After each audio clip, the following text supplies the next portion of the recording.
यहाँ उपस्थित सभी पोल्ट्री व्यवसायिक,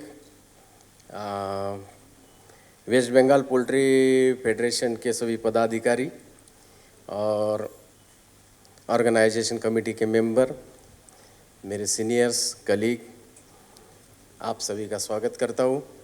और आज का जो टॉपिक दिया है मुझे, पोल्ट्री वैक्सीनेशन और उसका एडमिनिस्ट्रेशन, इसके ऊपर हम डिस्कस करना चालू कर देते हैं।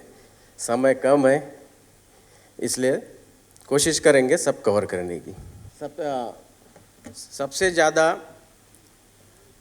वो फार्मिंग एनिमल जो है जिसका वैक्सीन लगाया जाता है वो है पोल्ट्री, क्योंकि आप सभी को पता है कि पोल्ट्री का प्लेसमेंट कितना बहुत ज़्यादा होता है, कमर्शियल ब्रॉयलर, कमर्शियल लेयर और ब्रीडर पकड़ के, और each and every organise poultry के बर्ड को वैक्सीन किया जाता है। Next, why do we do vaccine, मतलब हम वैक्सीन करते क्यों हैं? क्यों कि जितने भी वायरल डिसीज़ आते हैं हमारे फार्म में, वो हमारा बहुत ज़्यादा इकोनॉमिक लॉस होता है और वायरल डिसीज़ के ऊपर कोई ट्रीटमेंट नहीं होती है, सिर्फ उसको हम प्रिवेंट कर सकते हैं। इसीलिए हमको वैक्सीन करना बहुत ज़रूरी है। क्यों कि ऑलवेज हमको ध्यान में रखना चाहिए कि prevention is always better than cure, क्योंकि आने के बाद कुछ भी नहीं कर सकते, इसलिए जो करना है हमको वो प्रिवेंटिव करना है। Next please. अब वैक्सीन क्या है? वैक्सीन मतलब क्या है? बहुत सरल भाषा में अगर हम समझे तो हम किसी भी जो भी डिसीज़ का हमको प्रिवेंशन करना है, उस डिसीज़ के वायरस को लेके उसको प्रोसेस किया जाता है, उसकी बीमारी पैदा करने की क्षमता को कम करके प्रतिकार शक्ति बढ़ाने की क्षमता को बढ़ाया जाता है, और उसको एटेन्यूएट करके या तो फ्रीज-ड्राइड करके लाइव वैक्सीन में दिया जाता है या फिर किल वैक्सीन में इनएक्टिवेट करके दिया जाता है। ये सरल भाषा में वैक्सीन की डेफिनेशन है। Next please. वैक्सीन कैसे काम करता है?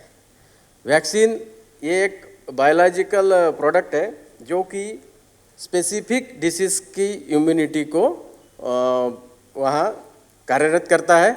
और ये स्पेसिफिक इम्यूनिटी हमको कैसे मिलती है, हम आगे के स्लाइड में देखते हैं। Next please. जैसे कि आपको पता है कि बर्ड के इनेट इम्यूनिटी होती है, वो उसके कुछ ऑर्गन होते हैं, स्किन, हेयर, इससे मिलती है। और लेकिन वो जो इम्यूनिटी होती है दूसरी होती है एक सर्कुलेटिंग इम्यूनिटी, जो कि उसके मैक्रोफेज उसको पैथोजन को बाइंड करके बाहर निकाल देता है, लेकिन वो स्पेसिफिक नहीं है, वो हर कॉमन इम्यूनिटी है, स्पेसिफिक डिसीज़ पे काम नहीं करती, उसके लिमिटेशंस है, टाइम लैग है। इसीलिए उसको हमको बाद में फिर से एक्वायर्ड इम्यूनिटी में जाना पड़ता है, वो हम वैक्सीन देके करते हैं। और इसमें लिम्फोसाइट्स जो होते हैं, लिम्फोसाइटिक सेल जैसे बी सेल, टी सेल और नेचुरल किलर सेल होते हैं। अभी नेचुरल किलर सेल तो डायरेक्ट उसको मार के बाहर कर देते हैं, लेकिन रोल होता है इसमें टी सेल और बी सेल का। बी सेल और टी सेल दोनों एक साथ काम करके बी सेल का क्लोनल एक्सपांशन करके उससे एंटीबॉडी बनाते हैं और एक मेमोरी सेल उसमें रख देते हैं। Next please. अब वैक्सीन के प्रकार कौन से हैं? एक होता है लाइव वैक्सीन, एक होता है cell associated vaccine, clone vaccines, immuno complex vaccine, vector vaccine और रिकम्बिनेंट वैक्सीन, और किल्ड वैक्सीन, और अभी सब यूनिट वैक्सीन। ये वैक्सीन के प्रकार है जो कि हम उसको अलग अलग मेथड से करते हैं, वो हम अभी आगे देखेंगे। नेक्स्ट। अब ये वैक्सीन जो है, इस वैक्सीन को स्टोर कैसे किया जाता है? इस वैक्सीन को लाइव वैक्सीन अगर है तो इसको 2 to 8 डिग्री पे स्टोर किया जाना चाहिए और बिलो 0 डिग्री उसको फ्रीज करना चाहिए, ताकि जब भी हम जितने बार वो फ्रीज खोले या उसको बंद करें तो टेम्परेचर सस्टेन करना चाहिए, इसलिए उसको डीप फ्रीजर में फ्रीज करना आवश्यक है। और डाइल्यूएंट को रूम टेम्परेचर पे हमको रखना चाहिए, और सभी वैक्सीन को डायरेक्ट सनलाइट से प्रोटेक्ट करना चाहिए। एक्सपोज वैक्सीन कोई भी डायरेक्ट सनलाइट को नहीं होना चाहिए। नेक्स्ट। अब लाइव वैक्सीन को हैंडलिंग कैसे करना है? फार्म से अगर हमको उसको फार्म पे ले जाना है फार्म से, शेड में या किसी से हमने ख़रीदा तो हमारे घर तक आने के लिए उसको कूल चेन मेंटेन करना ज़रूरी है। और जब हम रिकंस्टिट्यूट करते हैं तो इस वैक्सीन को जो भी डाइल्यूएंट है, रिकमेंडेड डाइल्यूएंट, जिस कंपनी ने जो डाइल्यूएंट जिस वैक्सीन के लिए जो डोज के लिए यूज़ करने को दिया है वही यूज़ करना चाहिए। हम अगर ये कंपनी का वैक्सीन वो कंपनी का डाइल्यूएंट ऐसा नहीं करना चाहिए। और जब भी हम उसको रिकंस्टिट्यूट करते हैं वैक्सीन को, डाइल्यूएंट चिल्ड मतलब ठंडा होना चाहिए, कूल चेन मेंटेन होने चाहिए, उसको डायरेक्ट सनलाइट से प्रोटेक्ट करना चाहिए। और जैसे कि इनएक्टिवेटेड वैक्सीन है, जैसे हमने उसको 2 to 8 डिग्री पे स्टोर किया है, तो जब हम वैक्सीन करते हैं तो उसके 24 घंटे पहले उसको रूम टेम्परेचर पे रखना चाहिए ताकि उसमें जो इमल्शन हुआ है वो क्लियर हो जाए। और जब हम वैक्सीन करेंगे तो इजीली वो सिरिंज से बर्ड में पास हो जाए। और इसको कभी भी फ्रीज नहीं करना चाहिए, नहीं तो वो इमल्शन ब्रेक होता है। नेक्स्ट, ये कुछ थर्मोकॉल के बॉक्स है जिसमें हम उसको कैरी कर सकते हैं। अदरवाइज़ बहुत बार देखा गया है कि हम किसी शॉप में जाते हैं, वहाँ से हम वैक्सीन खरीदते हैं, पॉलीथीन बैग में डाल के देता है, 2 बर्फ़ के टुकड़े डालता है, पता नहीं वो कहाँ तक चलते हैं, आधे घर में जाने तक भी वो नहीं रुकते, बाद में पानी हो जाता है, फिर जाके उसको फ्रिज में रखते हैं, फिर दूसरे दिन निकालते हैं। वो वैक्सीन कितने शॉक से जाता है, वो शॉक एब्सॉर्ब नहीं कर पाता। और जब हम फार्म में जाके वैक्सीन करते हैं तो ये एक कारण होता है वैक्सीन फेल्योर का, इसलिए उसका ट्रांसपोर्टेशन हमको थर्मोकॉल बॉक्स या आइस बॉक्स में करना चाहिए। Next please. लाइव वैक्सीन का जब हम ये डाइल्यूएंट जो होता है उस डाइल्यूएंट को पहले 6 से 8 घंटे रिकंस्टिट्यूट करने के पहले उसको चिल्ड करना चाहिए। उसके बाद ही वो डाइल्यूएंट को हमको वैक्सीन में मिलाने के लिए यूज़ करना चाहिए। सिर्फ जो मेरेक्स का डाइल्यूएंट होता है जो सेल एसोसिएटेड वैक्सीन के में यूज़ करते हैं उसको चिल्ड करने की ज़रूरत नहीं है। वो वही किल्ड वैक्सीन को पहले निकाल के रखना चाहिए और उसको रूम टेम्परेचर पे रखना चाहिए। Next please. Keep on ice, ये एक मैंने फ़ोटो दिखाया है कि जिसको आपको वैक्सीन को कैसे आइस में रखना चाहिए कैरी करते वक्त, या फिर हम फार्म से ऑफिस से जो शेड तक लेके जाते हैं उसको भी इस तरीके से लेके जाना चाहिए। बहुत इंपॉर्टेंट स्लाइड है। जितने डोज का हमारा वैक्सीन है उतना डोज का जो डाइल्यूएंट है उतना यूज़ करना चाहिए। मैक्सिमम हम जानते नहीं हैं कि 100 डोज के लिए कितने ml डाइल्यूएंट लगता है। 200 डोज के लिए 6 ml, पर्टिकुलर डोज के लिए पर्टिकुलर डाइल्यूएंट यूज़ करना बहुत ज़रूरी है, नहीं तो फिर उसके कॉन्सिक्वेंसेस, उसके रिजल्ट्स ये डिफ़र होते हैं। ये हमको ध्यान में रखना बहुत ज़रूरी है। और किल्ड वैक्सीन को जब स्टोर करते हैं तो फ्रिज में डोर के साइड में कभी उसको रखना नहीं है, अंदर रखना है। और बाकी के जो 2 to 8 डिग्री में ही उसको रहना चाहिए और उसको कभी डीप फ्रीज नहीं करना है। या फिर बॉटल कूलर आते हैं जो भी 2 to 8 डिग्री तक उसको हम रख सकते हैं। अब किल्ड वैक्सीन का इमल्शन ब्रेक हुआ तो वो अच्छा है कि बुरा है, ये देखने के लिए मैंने 4 आपको यहाँ पे दिखाए। जैसे पहला जो है वो नॉर्मल है, थोड़ा सा आपको उसमें कलर में या उसके इसमें इमल्शन थोड़ा सा दिख रहा है, लेकिन उसको अगर हम थोड़ा सा चेक करेंगे रूम टेम्परेचर पे लाके तो वो हम यूज़ कर सकते हैं।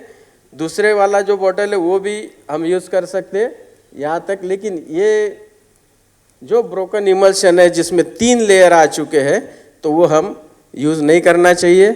और चौथा जो है उसमें भी थोड़ा टर्बिडिटी है और 3 लेयर उस वैक्सीन के हो गए तो वो यूज़ करने लायक नहीं है।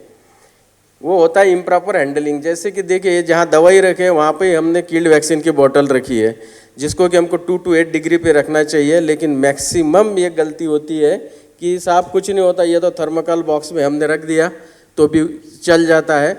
और वहाँ से हम लाके थर्मोकॉल बॉक्स में भी नहीं रखते, हम तो लाके उसको सीधा पटक देते हैं जहाँ हमारी दवाई की रूम होते हैं।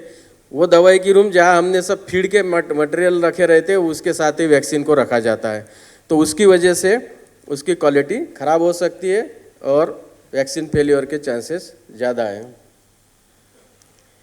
लाइव वैक्सीन का रिकंस्टिट्यूशन जब हम करते हैं तो वो जो बॉटल निकालते हैं हम रेफ्रिजरेटर से, उसको निकाल के जो कूल डाइल्यूएंट है उस कूल डाइल्यूएंट को हम 2 से 5 ml के सिरिंज में भर के वो वैक्सीन की बोतल में डालना चाहिए। ये मैं इसलिए बता रहा हूँ कि बहुत बार मैंने देखा है प्रैक्टिकली वो जो वैक्सीन की बोतल होती है उसको या तो कोई दांत से निकालता है या पेंचिस से निकालता है, और जो पकड़ होती है उससे निकालता है। डाइल्यूएंट के बॉटल का भी वो कॉर्क निकालता है और दोनों को ऐसे मिलाते हैं बिल्कुल।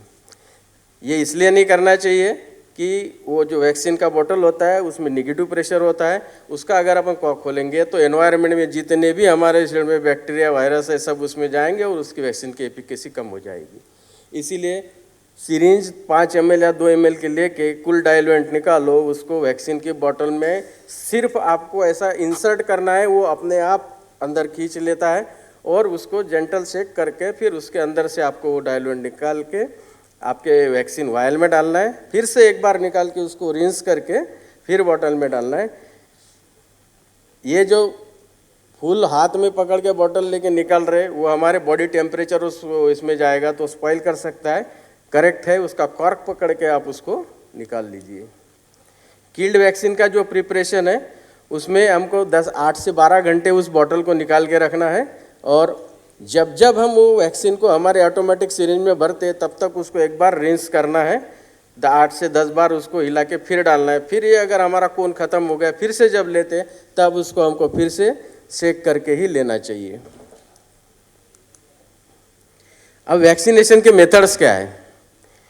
एक तो होता है हैचरी वैक्सीनेशन और दूसरा होता है फील्ड वैक्सीनेशन। हैचरी वैक्सीनेशन में इन विवो वैक्सीन होता है जो अंडे के अंदर हम करते हैं, दूसरा होता है स्प्रे वैक्सीन, तीसरा होता है सबक्यूटेनियस वैक्सीन। और फील्ड वैक्सीनेशन में मास वैक्सीनेशन और इंडिविजुअल वैक्सीनेशन। मास वैक्सीनेशन में हम वाटर वैक्सीनेशन करते हैं, थ्रू वाटर करते हैं, और स्प्रे वैक्सीनेशन। और जो इंडिविजुअल वैक्सीनेशन है उसमें विंग वेब जो कि पॉक्स का वैक्सीन करते हैं, एक इंजेक्टेबल होता है इंट्राऑकुलर और इंट्रानेजल जो हम आँख में डालते हैं, और बिग डिपिंग मेथड से भी होता है। और इंजेक्टेबल में फिर 2 टाइप है, सबक्यूटेनियस और इंट्रामस्कुलर। इसमें कि हम मैक्सिमम टाइप को कवर करने की कोशिश करते हैं कि किस तरीके से ये किए जाते हैं। सबसे पहले हैचरी वैक्सीनेशन क्या है? हैचरी वैक्सीनेशन मतलब जैसे ही बर्ड हैचर में से हम निकालते हैं उसके बाद फार्म पे प्लेस करने के पहले अगर हम उसको हैचरी के अंदर वैक्सीन करते हैं तो उसको हम हैचरी वैक्सीनेशन बोलते हैं। इसमें 3 जो टाइप है, एक है इन विवो वैक्सीन जो कि एम्ब्रियो जब 18 दिन का होता है तभी उसमें करते हैं, इसकी मशीनरीज आती है। दूसरा है स्प्रे वैक्सीन जो कि तुरंत हैच निकलने के बाद में उसको स्प्रे के तरीके से किया जाता है, स्प्रे करके फाइन स्प्रेयर होते हैं, कोर स्प्रेयर होते हैं। और तीसरा है सबक्यूटेनियस वैक्सीन जो इंजेक्शन से दिया जाता है। अब करंट ट्रेंड्स हैचरी वैक्सीनेशन के क्या? अब ये जो इन विवो वैक्सीन है ये हम सिर्फ कमर्शियल ब्रॉयलर में करते हैं, क्योंकि कमर्शियल ब्रॉयलर में मेल फीमेल को हम अलग नहीं करते, इसलिए जितने भी ब्रॉयलर के बर्ड निकलते उसमें हम कर सकते हैं। लेकिन कमर्शियल लेयर जो है इसमें हम फीमेल्स और मेल्स को अलग करते हैं, इसलिए उसको हम इन विवो नहीं कर सकते क्योंकि वहाँ वेस्टेज होता है और कोई मतलब नहीं होता है। तीसरा होता है सबक्यूटेनियस वैक्सीन जो कि हम लेयर और जो फीमेल्स अलग, कमर्शियल लेयर के फीमेल्स अलग किए और ब्रॉयलर दोनों को कर सकते हैं। टेक्निक क्या है हैचरी वैक्सीनेशन की? जो हम 18वें दिन हैचरी का वैक्सीन करते हैं वो एक को होल करके उसके एमनाइटिक कैविटी में उसको इंजेक्ट करते हैं और वो एब्सॉर्ब होता है रेस्पिरेटरी रूट से और ओरल रूट से। करंटली अवेलेबल जो हमारे पास वैक्सीन है इन विवो के लिए मेरेक्स है, इन्फेक्शियस बर्सल आईबीडी डिसीज़ का है और एनडी का है। लिमिटेशंस क्या है इसके कि ये बहुत एक्सपेंसिव इक्विपमेंट आते हैं, बहुत महंगी मशीन्स रहती है, ट्रेंड पर्सन चाहिए उसके लिए, और जब हम वैक्सीन करते हैं तो कुछ ना कुछ परसेंट वहाँ पे होल रहता है तो वहाँ फंगल बैक्टीरियल कंटेमिनेशन होने के चांसेस रहते हैं। और समवॉट अगर बोलूँगा मैं तो हैचेबिलिटी में भी फ़र्क आता है। ये इस वैक्सीन के लिमिटेशंस है, लेकिन जहाँ इसकी ज़रूरत है वहाँ करते हैं और करना भी चाहिए। स्प्रे वैक्सीनेशन 2 टाइप के होते हैं, एक होता है कोर स्पोर और एक होता है फाइन स्पोर। इसमें फाइन स्प्रे जो है वो ज़्यादा अच्छा है, प्रीफरेबली करना चाहिए। इसके एडवांटेजेस है अच्छी म्यूकोजल इसकी इम्यूनिटी आती है, मास एप्लीकेशन कर सकते हैं, मतलब बहुत एक साथ बहुत बर्ड को हम कर पाते हैं, टाइम कम लगता है, एक्सपेंसिव कम है, मतलब सस्ता पड़ता है करने को, और स्ट्रेस भी कम आता है। लेकिन इसके भी लिमिटेशन है कि वैक्सीन का प्रॉपर डोजिंग होता है कि नहीं, ये एक लिमिटेशन है। और दूसरा, रेस्पिरेटरी रिएक्शन आने के चांसेस ज़्यादा रहते हैं।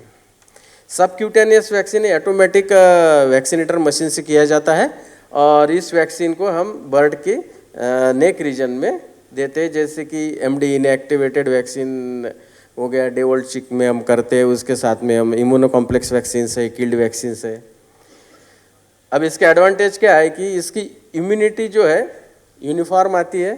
16 से 2000 चिक्स हम 1 घंटे में वैक्सीनेट कर पाते हैं और एडवर्स रिएक्शन इसके होने के बहुत कम चांसेस रहते हैं। लिमिटेशंस में अगर देखेंगे तो रेगुलर इक्विपमेंट का आपको क्लीनिंग करना पड़ेगा, सैनिटाइजेशन करना पड़ेगा और स्किल्ड मैन पावर की ज़रूरत है। एक बार सीखने की देर है, एक बार अगर किसी को आ गया तो डेफिनेटली इससे अच्छा कुछ नहीं है। और बर्ड में थोड़ा स्ट्रेस आता है, लेकिन स्ट्रेस हर वैक्सीन करने में आता है। इसके बाद ये जो कमर्शियल लेयर वाले जो यहाँ पे लोग हैं वो जानते हैं इस वैक्सीन का इम्पोर्टेंस, मेरेक्स वैक्सीन, क्योंकि एक बार अगर डिसीज़ आ गया तो दुनिया की कोई ताकत इसको नहीं रोक सकती, कोई भी वायरल वैक्सीन को नहीं रोक सकती। तो ये इसको हम स्टोर करते हैं, लिक्विड नाइट्रोजन में इसको स्टोर करते हैं, जिसका टेम्परेचर रहता है -196 डिग्री सेल्सियस। इसको बहुत केयरफुली हैंडल करना पड़ता है। अब इसको स्टोरेज कैसे करना है, इसका थोइंग कैसे करना है, रिकन्स्टिट्यूशन कैसे करना है, वैक्सीन करना है, इसके बारे में मैं तो आपको जानकारी देता हूँ। ये जो है इसके स्टोर टैंक्स है, इनको कभी भी कूल प्लेस में रखना चाहिए जिसमें लिक्विड नाइट्रोजन होता है, सनलाइट को एक्सपोज नहीं करना चाहिए। और जब ये हम हमारे यहाँ रखते हैं, रखा हुआ टैंक हमारा कम से कम 50% के ऊपर भरा हुआ होना चाहिए। और ये चेक करने के लिए यहाँ पे एक ये दिया है, इंस्ट्रूमेंट दिया है, उसको टैंक में डाल के चेक करना चाहिए अगर हम उसको स्टोर कर रहे हैं तो। दूसरा, वो लिक्विड नाइट्रोजन के टैंक में कितना एम्पुल्स है, टैंक का जो साइज़ है वो साइज़ में कितना कैनिस्टर रहता है, उसमें एम्पुल्स कितने रहते हैं और कितने वायल्स रहते हैं, इसका भी एक कैलकुलेशन है। मतलब किसी भी इसमें हम बहुत ज़्यादा या नहीं रख सकते, कम रखे तो कोई प्रॉब्लम नहीं, लेकिन ज़्यादा नहीं रखना चाहिए। इंपॉर्टेंट ये है कि इसका जो लेवल है टैंक के अंदर के लिक्विड नाइट्रोजन का 50% के ऊपर होना चाहिए। ये बहुत इंपॉर्टेंट स्लाइड है। इसमें देखिए जो उल्टा वायल रखा है वैक्सीन का, वो जो है वो रॉन्ग है, और जो उल्टी वायल रखी है जो लेकिन ऊपर वैक्सीन है इसके ऊपर, ये वो करेक्ट है। अब वो नीचे क्यों आया, इसके पीछे का कारण ये है कि कभी ना कभी उसमें हम उल्टा जानबूझ के रखते हैं, उसको सीधा भी रख सकते हैं लेकिन सीधा हम नहीं रखते, उल्टा इसलिए रखते कि अगर किसी ने कोई बदमाशी की है, अगर किसी का सिलेंडर, नाइट्रोजन का सिलेंडर वहाँ पहुँचा है, उसके अंदर का गैस ख़त्म हो गया, अब उसको ध्यान में आया, उसमें फिर जाके उसमें गैस डाला, फिर उसके बाद वो फ्रोज हो गया, तो वो नीचे आ जाएगा, जो आपका उसके अंदर का वैक्सीन का पार्ट है, बिट्स है, वो नीचे आ जाएगी वो बर्ड्स, और फिर वहीं पे वो फ्रीज हो जाएगी। इसका मतलब क्या है कि उसकी कूल चेन, उसकी जो लिक्विड नाइट्रोजन की चेन है वो टूट गई थी, लेकिन किसी ने उसको फिर से बना के दे दिया। इसीलिए जिसका वैक्सीन नीचे उल्टी वायल में दिखता है वो वायल यूज़ करनी नहीं, या फिर वो यूज़ ही करना नहीं है वो पूरा वैक्सीन। इसके लिए इस बात का ध्यान रखना बहुत ज़रूरी है। अब इसको थोइंग करने के लिए, थोइंग मतलब क्या है कि जो -196 डिग्री सेल्सियस पे जो वैक्सीन का वायल रहता है, उस वायल को हमको रूम टेम्परेचर पे ला के फिर वैक्सीन करना होता है। उस पूरी प्रोसीजर को हम थोइंग बोलते हैं। अब वो थोइंग के लिए हमने यहाँ वाटर बाथ अवेलेबल किए हैं। इस वाटर बाथ में पानी का टेम्परेचर जो होता है वो 37 डिग्री सेल्सियस, और उसके अंदर उसको रेंज करना है 60 सेकंड तक। अगर हम वो टेम्परेचर और सेकंड को अगर मिस करते हैं तो वायरस की जो पोटेंसी है वो कितनी कम ज़्यादा होती है, ये मैं आपको इस चार्ट में दिखा रहा हूँ। अगर आपने 2.5 मिनट, 1 मिनट से ज़्यादा अगर 2.5 मिनट उसको होल्ड किया तो 70 to 75% उसमें की जो पोटेंसी या PFU बोलते हैं वो लॉस हो जाता है। ये अलग अलग टेम्परेचर पे अलग अलग मिनट्स को दिया है, इसीलिए उसको 36 to 37 डिग्री सेल्सियस पे 60 सेकंड तक ही रखना चाहिए, ताकि उसकी पोटेंसी हमको अच्छी मिले। और जो भी वैक्सीन हमने रिकन्स्टिट्यूट किया है उसको हमको 30 से 45 मिनट के अंदर ख़त्म करना चाहिए, अदरवाइज़ उसके बाद भी उसकी पोटेंसी कम हो जाएगी। और जो भी वैक्सीन हम करते हैं उसको हमको बाद में चेक करना चाहिए कि प्रॉपर वैक्सीनेशन हुआ कि नहीं हुआ। 15 मिनट बाद अगर हम उसको चेक करेंगे तो जो लेफ्ट साइड का चूजा है उसमें आपको देखेंगे कि वो वैक्सीन बराबर सब क्यूटेनियस रूट से गया है, और दूसरे बाजू में दिख रहा है वो उसके गर्दन के ऊपर गीला गीला दिख रहा है, इसका मतलब वो वैक्सीन बाहर आ गया है, उस बर्ड को वैक्सीन हुआ ही नहीं है। और कभी कभी बहुत ज़्यादा प्रेशर होता है तो उसके अंदर से ब्लड भी आता है। तो ये सब चीज़ों को हमको बाद में देख के करेक्ट करना है। 100 अगर चिक्स हो गए तो उसमें हमको ऑडिट करना पड़ेगा, उसमें कितने % चीज़ों को वैक्सीन ठीक से नहीं हुआ, और जो भी रीज़न होगा, व्हाट एवर रीज़न, उस रीज़न को तुरंत करेक्ट करके आगे वैक्सीन करना है। अब फील्ड वैक्सीनेशन में कौन से आते हैं, वाटर वैक्सीनेशन, आई ड्रॉप, ये मैं अभी आपको बताता हूँ। और ये जो डिसीज चैलेंजेस के ऊपर डिपेंड है कि आपको आपके एरिया में कौन सा वैक्सीन करने का मेथड अडाप्ट करना चाहिए। अब फील्ड वैक्सीनेशन में, मास वैक्सीनेशन में आते हैं ड्रिंकिंग वाटर स्प्रे, आई ड्रॉप आते हैं ये इंडिविजुअल बर्ड में, जिसमें बिग डिपिंग से भी करते हैं, विंग वेब से करते हैं और इंजेक्शन से भी करते हैं। सबसे पहले ड्रिंकिंग वाटर वैक्सीनेशन की बात करता हूँ।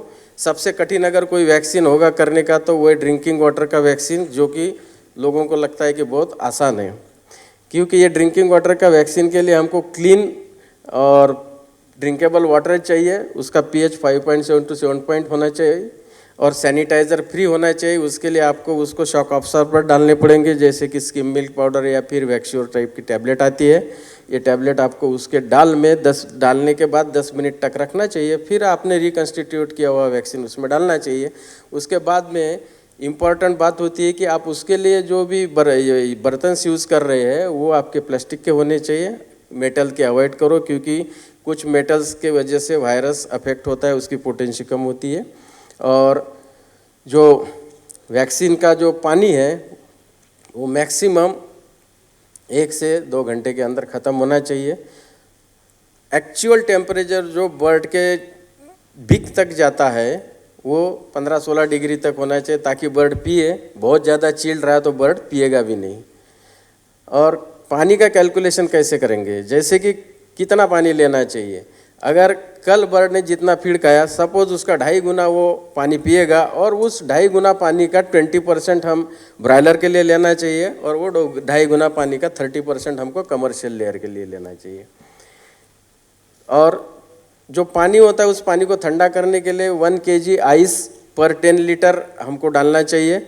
और आइस को सीधा पानी में न डालते हुए पॉलीथीन बैग में पैक करके बकेट में डालो, या जो भी आपके पास ड्रम है उसमें डालो। हमारा पर्पज़ है पानी में आइस डालना नहीं, उस पानी को ठंडा करना, क्योंकि वो आइस कहाँ बना, कैसा बना, कौन से पानी से बना, वी डोंट नो, बाहर से लाया है। अगर हमारे घर के अंदर हम फ्रिज में बनाते हैं तो दैट इज़ डिफरेंट थिंग। वो भी हमको ध्यान में रखना है कि बगैर क्लोरीन के पानी से वो बनना चाहिए। इसके बाद है आई ड्रॉप वैक्सीनेशन। आई ड्रॉप वैक्सीनेशन में एडवांटेज ये है कि इंडिविजुअल बर्ड्स को वैक्सीन होता है, मैक्सिमम 100% बर्ड इसमें वैक्सीनेटेड होते हैं, और 20 मिनट में 1000 बर्ड हो जाना चाहिए। लेकिन ये टाइम कंज्यूमिंग है और मैन पावर इंटेंसिव है। और पते की बात यह है कि जब भी वैक्सीन करते हैं उस वैक्सीन को बर्ड को अपन होल्ड करने के बाद में, ड्रॉप डालने के बाद में कुछ सेकंड रुकना चाहिए, ना कि उसको ड्रॉप डाला फेंका, ड्रॉप डाला फेंका, क्योंकि ये जो प्रक्रिया होती है ये करते हैं वैक्सीनेटर आते हैं, वो स्पीड को इम्पोर्टेंस देते हैं। हमको स्पीड को इम्पोर्टेंस न देते हुए हमको एक्यूरेसी को इम्पोर्टेंस देना बहुत ज़रूरी है। स्पीड डजेंट मैटर, क्योंकि एक गलती हमारा बहुत ज़्यादा लाखों का, करोड़ों का नुकसान कर सकती है। ये देखिए, ये रॉन्ग वे है वैक्सीन करने का। जैसे कि उन्होंने ड्रॉपर जो लिया है वो इतना बड़े साइज़ का ड्रॉपर है कि उसमें से जो ड्रॉप गिरेगा तो उसकी वजह से वैक्सीन के जो डोजेस है वो कम पड़ेंगे। दूसरा, सिरिंज से वैक्सीन किया जाता है कई जगह पे, वो भी रॉन्ग है, वो एक्यूरेट नहीं होगा, कभी भी आई डैमेज हो सकता है। उसके बाद आता है बिग डिपिंग वैक्सीनेशन।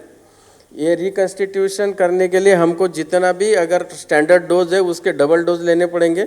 उसमें हमको वाटर सैनिटाइजर को उसमें हमको स्किम मिल्क पाउडर आइदर या वैक्श्योर टैबलेट या स्टेबलाइजर डालना है, और बर्ड का नॉस्ट्रिल तक उसको डीप करना है। बिग डीप करना मतलब यहाँ तक नहीं जहाँ इसके नॉस्ट्रिल है, क्योंकि उसका वैक्सीन का टेक वहीं से होता है। और उसको एक बार आप उसको बिग डीप करेंगे तो वो जर्क देता है, मतलब वो वैक्सीन का टेक हो गया। फास्ट और इजी है ये, एडवांटेजेस में जाएंगे तो सभी बर्ड को इम्यूनाइजेशन होता है, और रेस्पिरेटरी रिएक्शंस इसमें बहुत कम आती है, बट टाइम कंज्यूमिंग है और मैन पावर ज़्यादा लगता है। इंजेक्शन के रूट से हम वैक्सीनेशन करते हैं, जिसमें कि इंट्रामस्कुलर और सबकट है। इसके लिए ऑटोमेटिक वैक्सीनेटर यूज़ किया जाता है। 20 गेज का 1/2 इंच नीडल यूज़ करना चाहिए। और जब भी हम कोई वैक्सीन को ये करते हैं, रिकन्स्टिट्यूशन करते हैं, उस वक्त थोड़ी 18 गेज की नीडल यूज़ करते हैं रिकन्स्टिट्यूशन के लिए। लेकिन जब इंजेक्ट करते हैं तो 20 गेज की नीडल 1/2 इंच लेनी चाहिए। और उस नीडल को 1000 डोज के बाद आपको चेक करना है या फिर उसको चेंज करना है। मैं तो बोलता हूँ चेंज करेंगे तो बहुत अच्छा, नहीं तो उससे क्या होता मैं अभी आपको आगे बताता हूँ। ये वैक्सीनेशन शेड्यूल के आई एम गोइंग वैक्सीनेशन के ये पॉइंट है जहाँ से हमको इंट्रामस्कुलर वैक्सीन हम कर सकते हैं। ये सबक्यूटेनियस मेथड से हम वैक्सीन कर रहे हैं, जहाँ की गर्दन में करते हैं। इसके लिए हम ऑटोमेटिक वैक्सीनेटर और ऑटोमेटिक वैक्सीनेटर मशीन यूज़ कर सकते हैं। इंट्राडर्मल नहीं करना चाहिए हमको वैक्सीन को, ना ही उसके सर्वाइकल इसमें करना चाहिए, बोन में नहीं जाना चाहिए। पर्टिकुलरली ये सबक्यूटेनियस से ही होना चाहिए। अब ये देखिए, पहले जो 3 चूजे 3-3, 4-4 चूजे एक हाथ में लेके उसको वैक्सीन कर रहे हैं। एक की तो गर्दन दबा दी, दूसरे को थोड़ा कम पकड़ा, तीसरे को कम पकड़ा है। अब ये ऐसा वैक्सीन करने में कितना स्ट्रेस आएगा उस बर्ड पे, और सही वैक्सीन कर पाएगा क्या? अब यहाँ तो हाइड कर दे। दूसरा वाला पिक्चर आप अगर देखेंगे तो इनको तो पता ही नहीं है कि इनके पास 15 बर्ड में से कौन से बर्ड को अभी लगाए। एक बर्ड को 3 बार करते होंगे और उसमें के 3-4 बर्ड छोड़ देते होंगे। ये बहुत गलत तरीका है। उसके बाद जो इम्प्रॉपर वैक्सीनेशन जो गलत करते हैं वो है। और एक अगर वो डैमेज हो गया तो वो बर्ड का गर्दन ट्विस्टिंग करेगा, तो बर्ड वो काम से गया। कुछ बर्ड ऑफेड होते हैं, उसमें भी प्रॉब्लम होता है। और सबसे खतरनाक तो ये चीज़ है, अब देखिए ये कितना खतरनाक है। इसका ब्लंट एंड है, इसको पॉइंट है ही नहीं, और उससे हम वैक्सीन करते जाते। इसलिए मैंने 1000 बर्ड के बाद उसका नीडल्स को चेंज करने के लिए आपको बोला है। वैक्सीन करने के बाद के रॉन्ग वैक्सीनेशन के ये इल इफेक्ट्स है। और इंट्रामस्कुलर मेथड जो है वैक्सीनेशन की, उसके लिए या तो पंख में या फिर उसके पैर में देते, वो भी हमको जुडिशियल तरीके से करना चाहिए। अगर वो गलत तरीके से के ब्रेस्ट मसल में से अगर एब्डोमिनल कैविटी में अगर चला गया वैक्सीन, तो उसकी वजह से भी प्रॉब्लम होता है। इम्पॉर्टेंट है विंग वेप मेथड, इससे हम फाउल पॉक्स का वैक्सीन करते हैं।